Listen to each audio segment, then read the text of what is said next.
Sul mana Sul? Sul. Atas. Okey. Ni dekat aku ada 3 orang. Ya. Ada 2 set.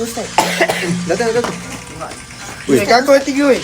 Kau ada tak video yang time kita masak Maggi tu? Kau mana? Video time kita masak Maggi. Menok. Yang oh, kau nak Ya. Ada ke? Ada. Kalau ada send kat aku. Tu ada Aku semua. ada. Sekejap. Try aku cari. Ada. Jumpa. Datang aku. Ya. Ada. Atas aku ada orang. Ambil. Tak aku dulu Tengok. set hati-hati lah. Kena 2 orang. Nanti send kat aku. Ni. Ada dia tembak Ni depan aku. hati-hati. Oi, korang. Ya. Tutup dulu handphone jap. Kenapa? Alah, kejap je. Aku nak tanya soalan ni. Kau ada terfikir tak kalau kita tiba-tiba dah habis sekolah kan? Bukan tiba-tiba lah, sebab kita pun dah nak habis sekolah dah. Lagi berapa bulan je pun dah nak habis sekolah. Korang tak pernah rasa sedih ke kalau tiba-tiba satu masa kita teringat balik video kenangan-kenangan yang kita pernah buat dulu? Mesti ada. Kan korang. Oh.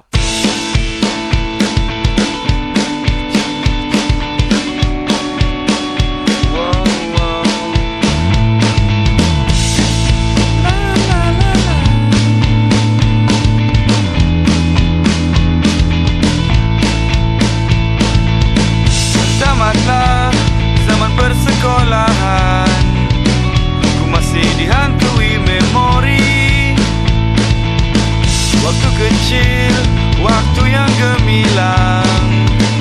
Oh Tuhan, ku tak mahu pergi.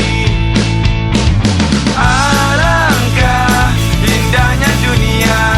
Bila kadang hatiku bertanya, adakah dia ada berpunya kerana diri. Bye, Pan! Yeah! Bye! Yeah, Pan!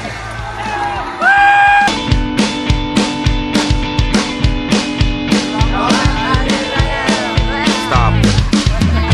Tak lupa berbagai peristiwa waktu pergi mengaji. Poteng kau dan aku macam tak biasa. Wow, wow, wow. Alangkah indahnya dunia bila kita semua melangkah ke depan.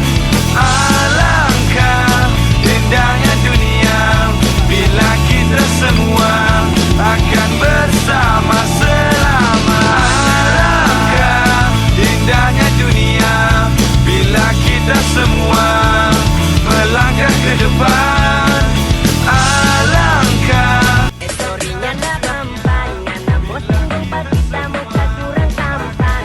Bukan sampai saya menjadi caranya. Jangan engkau tinggalkanku bila kita sayang tak sempurna.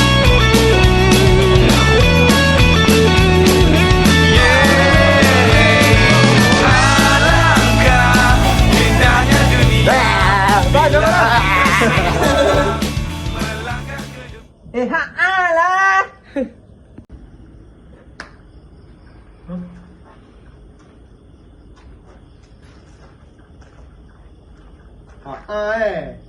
Ni hak hang kau.